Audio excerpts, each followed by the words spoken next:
Ayan. So, thank you, Ma'am Parsley, for that presentation of the weekly home learning plan and activities for community. Ano nga yung subject mo, Ma'am? Nakalimutan ko. Basta yun. That's community engagement. CEST, ma'am, medyo mahaba kasi. Kaya CEST na lang. Yes po.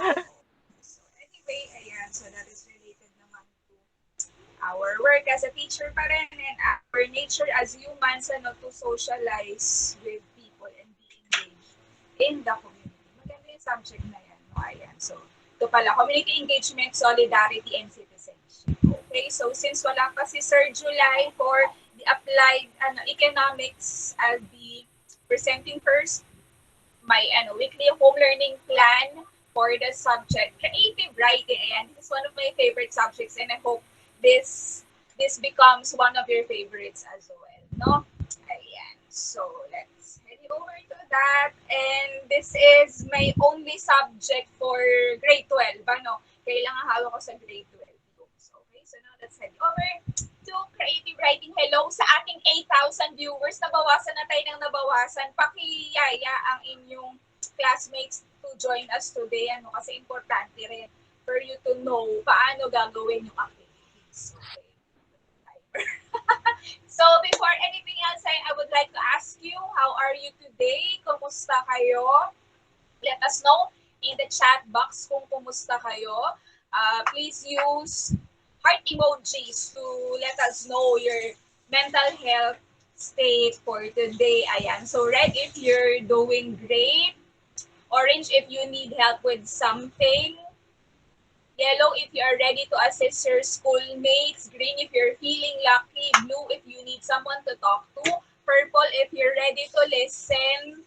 Brown if you're struggling with something. And black if you're in a bad place right now. And white if you're healing from something. Sige, tingnan ko nga sa ating chat box ano ang current state ng inyong mental health. And actually, sanay na yung grade 11 sa akin pag pina-flash ko to. Pero ngayon, parang, wala ba kayong heart emoji? Sige, let us know. How are you today? Parang walang nagha-heart. O sige, ako muna. Ayan, so meron ng red. Okay, so red heart din ako. Parang walang red heart dito. So makita yung tamang red heart, but yeah, that's a red heart. For that, ayan, thank you, Nashel. Tama ba? Nashel o Nashel? Lutgard, Jet Chris, and Asandra. Ayan, thank you for keying in your responses. Ayan, so at least we all know na, ayan, Mark Wilson is in a bad place, but yeah, we are here for you and that you are not alone. Ayan, and Asandra is ready to listen. Ano, Lutgard is healing from something and the three others are doing great. Ayan, that's nice. Rhea Amor is needing help from something. Ayan. Thank you so much for keying in your answers. Ayan. Now, isang malaking group hug sa inyong lahat. Ano? So always so that you are not alone in this journey, in this modular distance learning modality. Walang brown na heart. Sige, okay lang. That's okay. Baka hindi lang updated yung keyboard. But yeah. Okay, so now we have our lesson na in creative writing. So for week 1, this is introduction to the course. Ayan. So your targets for this week is to introduce to the course, set your expectations for the subject, and third is to gauge your knowledge of the course content. So now, how do we know? How do we know that you know already some things about the subject? Ayan, nakikisabay na naman sa akin yung mga logi sa labas. Ayan, so the tasks for this week, ayan, you need to read the course description for the subject found in the learning module. And for that, you need to read nga the description tungkol saan ba yung subject. And then you have to accomplish the diagnostic test. Okay, so para saan ba yung diagnostic test? So here, the diagnostic test is to diagnose what you need, okay? For us teachers to know what else do you need to learn for the subject. Ayan, so that's the purpose why we do that, okay? So the thing is, you are not required to search the internet for answers to the diagnostic test, but just answer that honestly. Huwag niyong lalandiin, and you just have to answer that based on how you know things, okay? No need to go the extra mile to read first before you answer. Because the thing is, we have to know honestly kung ano lang yung alam nyo sa subject. Oh my goodness. Apologies for the dogs because it's their feeding time and cleaning time. No? Okay. So, yan. Also, for week 1, ayan, so you have to learn about the imagery, diction, figures of speech, and specific experiences to evoke meaningful responses. So how are we going to do that? Okay, so you'll be learning more about images and how images evoke meanings in your creative writing or in your pieces, in the literary pieces that you're going to create. But first, we need to orient you muna ano yung images na yun and how they would help you express what you really want to write about. Okay? And then you are going to use also figures of speech. May konting recap din on the figures of speech that you have studied from junior high school kasi alam ko kahit kahit sa elementary may ano na rin yan, may figures of speech na rin yan, no? Also, you are going to use your specific experiences, your personal experiences from the past down to the present to write about your meaningful responses. Okay, so how are we gonna delve into that? Yan, for week 1, the title of the lesson nga is, of course, imagery, diction, figures of speech, and specific experiences to evoke meaningful responses. Please take note that diction here does not mean how you are articulate words, but diction here means how you are able to use words. How are you able to choose words, the right words to express what you really mean. Ayan. So in this part, ayan, the activity is called My Dream Room. Hello to our 15,000 viewers. So here it is said that in your mind, you have to build a room, a fantasy place in which you'd like to stay for a short while. Furnish the room in whatever style you like and include luxuries to help make your stay as comfortable as possible. Now, write about the room. Use sensory detail to bring the experience of being in this room to life for your target reader. So basically, you're going to write about the room, target the 5 senses, and make sure that you write some things that would trigger the senses of your readers. Dapat meron silang mabasa doon sa ginawa niyong paragraph about your dream room, about sight, sense of sight, ano yung pwede nilang makita, sense of smell, ano yung pwede nilang maamoy doon sa room, okay? Number 3, sense of touch, ano yung mga textures, ano yung pwede nilang mahawakan, maramdaman rin sa room, ano pa ba? Ano pa ba yung mga senses? O basta yung 5 senses, okay? So, kailangan may matrigger dun sa senses na yun so that they would be able to imagine that they are in the room that you have created for them. Okay? So, next up, also still a part of this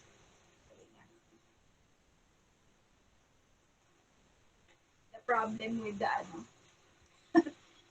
pointer, pag gumamit ka ng pointer. No? Okay. Moving on. Okay. So here you have to make sure that imagery, diction, figures of speech, and specific experiences in writing meaningful responses to the prompts are used. And then you have include yun nga yung sinabi ko, texture, scents, colors, sounds, and tastes. Okay? Excuse me.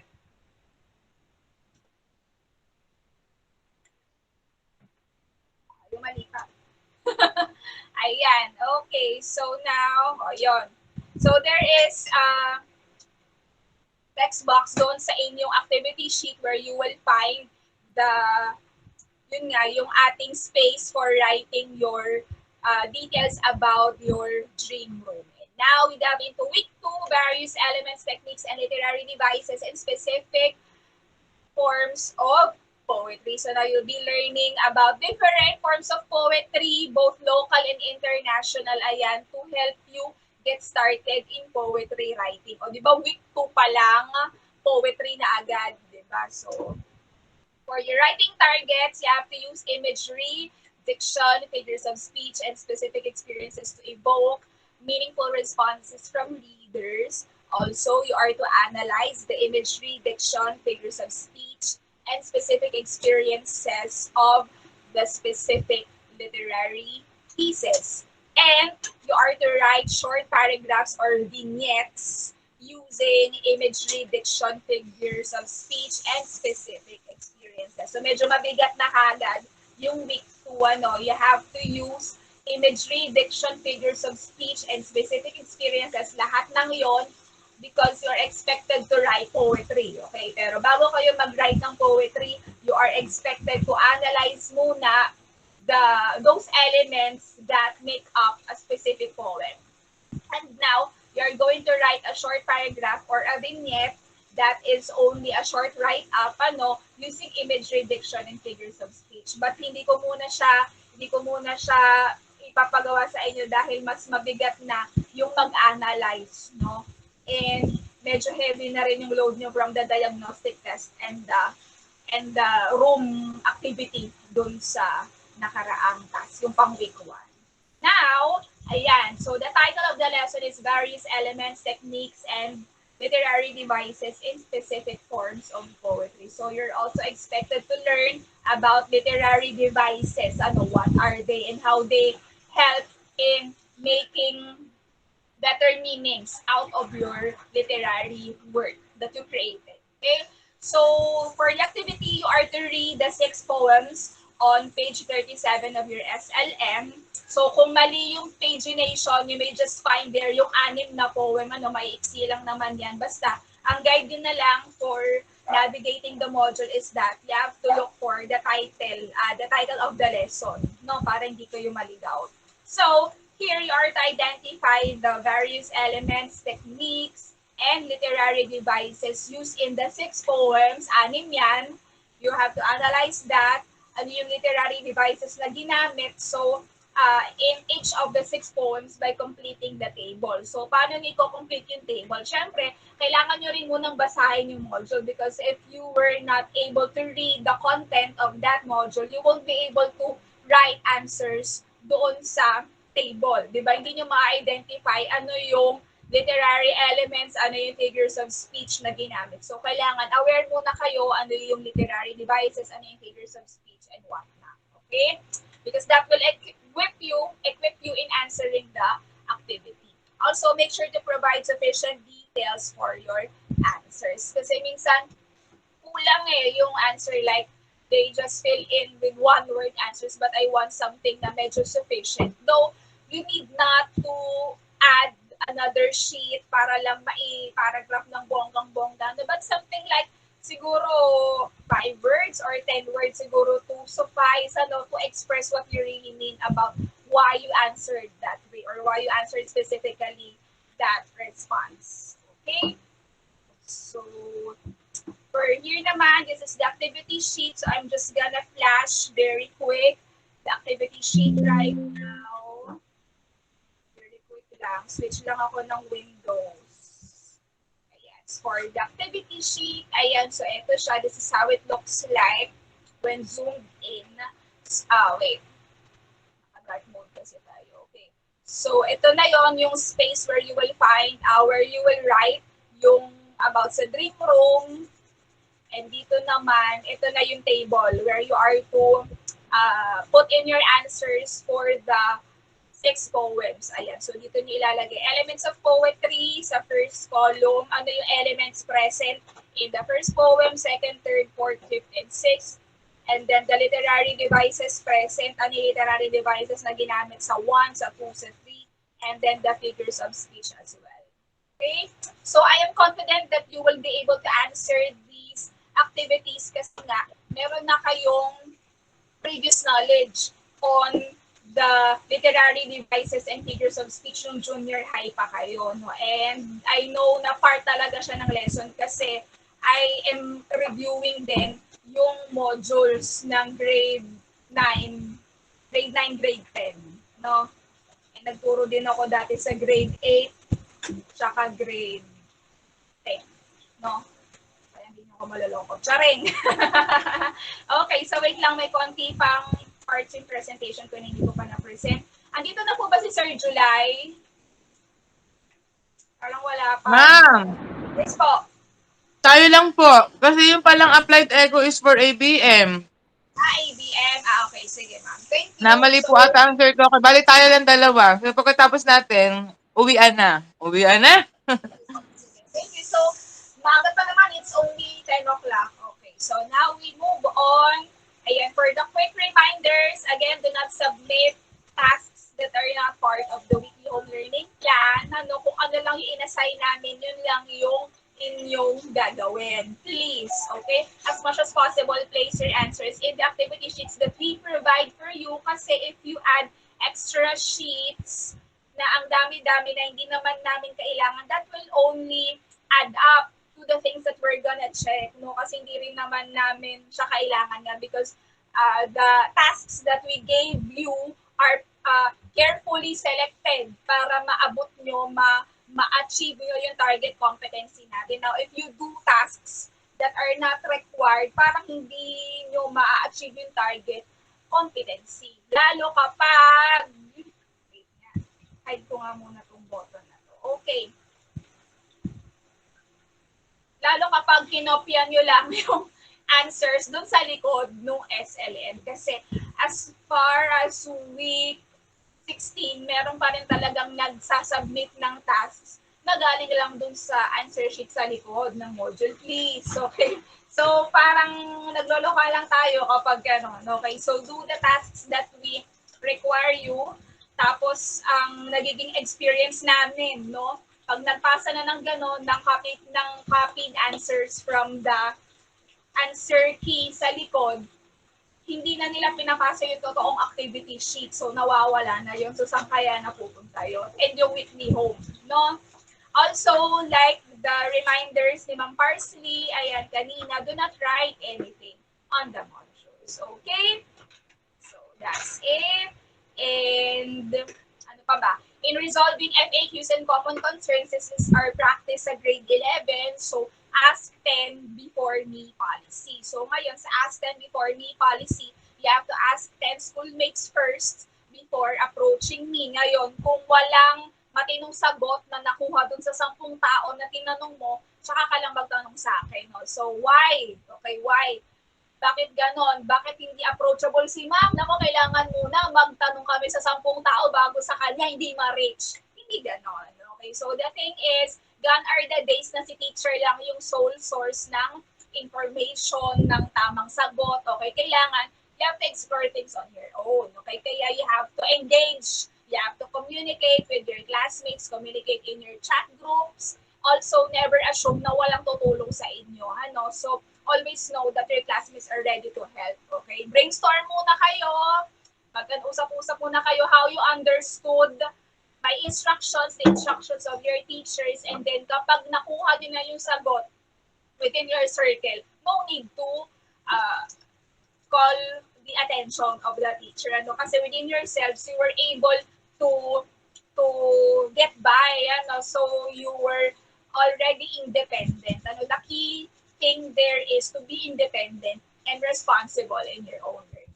Tama ba yon? Ayan. So, hello sa ating 17,000 viewers.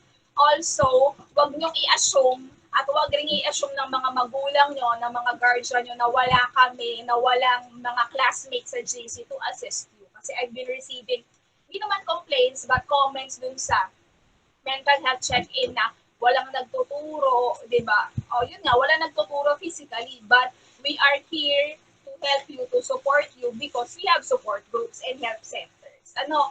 And remind yourself always that you are not alone. Also, do not be shy, sweetie pie, ano, kailangan mag-engage, mag-communicate, ano. Ayan, so wag tayo mahiya, and ayan, air hugs for everyone, no? Let us know how we can support you. For questions and other concerns, ayan, so here are my contact details. Ayan, so you can reach me via these channels. So I'm expecting na may magko-communicate, ayan, kapag wala na talagang mahanap na sagot from the 10 classmates or schoolmates. Ayan, for questions and other concerns, meron pa rin tayong chat group via Facebook Messenger. Ito yung kagagawa lang ng isang araw. Thank you, Micaela, Asandra, Rhea Amor, and Rich Ann, and all the others who helped me add yung mga members sa ating chat group. Thank you so much. Ayan. So, dahil sa kanila may members na yung ating chat group. If may hindi ako na-mention, apologies kasi hindi pa ako nakapag-backread pa rin dun sa group natin. But thank you. So, also, I hope you are a member now of the Barasenyo Nation. Kasi grade 12 na kayo, no? And then, you will find here yung mga announcements about the school and about all other events, most especially about youth formation. Kasi ako rin ang SSG advisor at youth formation coordinator. Also, I hope you get to join this group. This is for our creative writing class, but hindi na ako nag-create ng panibagong group exclusive for you kasi most of you are members na rin naman dito. No? So, pinagsama ko na lang ang 21st century lit and creative writing sa isang group. But, hindi naman kayo malilito sa content kasi lagi kong na-label kung grade 11 lit or grade 12 creative writing. Okay, para guided kayo. Kasi baka yung pang grade 11 ang panoorin yung mga materials. But here, in that group, you will find resources, modules, activities, though hindi naman required activities but supplementary activities. I also share there yung mga fun trivias. Ayan, so basically resources that will help you learn more about the subject. And kahapon, and I found this Facebook page from USP na parang they just started their creative writing channel, parang ganyan. So I would be happy to share that with you as well.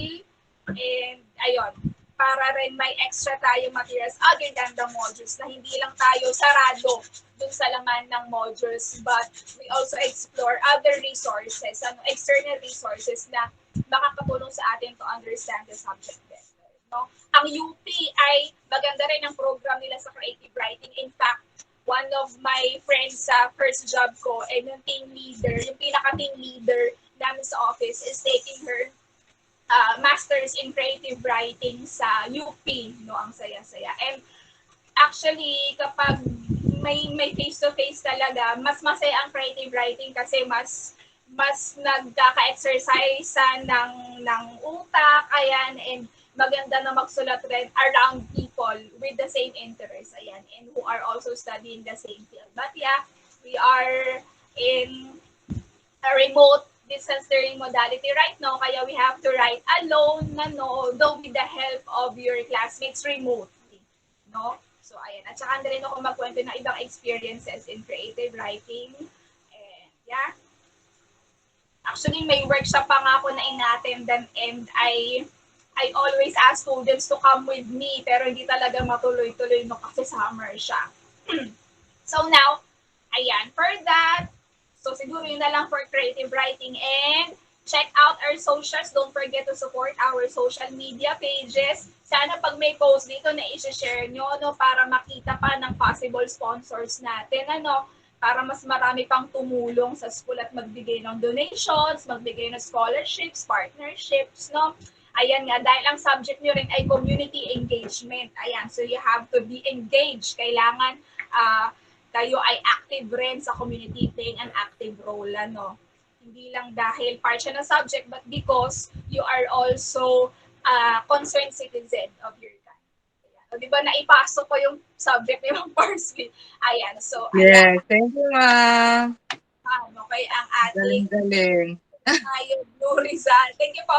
Bara Senior High School. Ayan. So, si Sir Mar ang lagi nagpo-post dyan. Ano, ang Barasenyo SSG at DepEd Dayo Youth Formation para Senior High School are 4A. Okay, so here you will find updates from SSG and dito naman yung youth formation. Ang youth formation, lahat na yan from SSG to class officers, club officers. Ayan, lahat na magkakasama. Ayan, so hindi na rin kasama yan kasi nag-mental health check na tayo kanina. So with that, good luck modular lessons and isang malaking group hug sa inyong lahat. Also, do not forget to have a great week, have a good week, and answer the mental health checking as well, and yung monitoring sheet ng parent. Ano, para we can hear the feedback din ng inyong mga magulang. So, thank you so much. Ayan, and see you when I see you. Any questions, you may just ask us ni Ma'am Parsley. Hello, Mikaela. Tama ba yung sinasabi nila?